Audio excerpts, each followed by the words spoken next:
مجھے بڑی بات پسند ہے شیخ سعدی کی، قرضے لے لے کے مہمان نوازی کرتے تھے۔ ایک دن سارے مقروض کٹھے ہو کے کہنے لگے بابے پیسے دے۔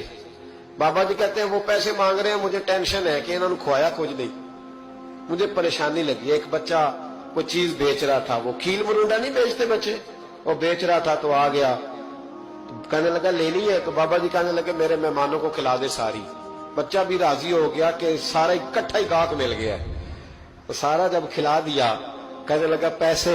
تو شیخ سعدی فرمانے لگے تو بھی بیٹھ جا، یہ سارے پیسے لینے آئے ہوئے ہیں، بیٹھ جا، ان کے پیسے انہیں ملیں گے تو تجھے بھی۔ تو بچہ رو پڑا، رویا، کہنے لگا میں تو یتیم ہوں، 4 بہنیں چھوڑ کے آیا، اماں کی دوائی بھی لے کے جانی، مجھے تو پیسے چاہیے۔ بچہ رویا تو شیخ سعدی کا ایک مرید آیا، اس نے لا کے نظر پیش کی، کہ حضور یہ نذرانہ ہے، 400 دینار لایا۔ تو حضرت سعدی نے سب کو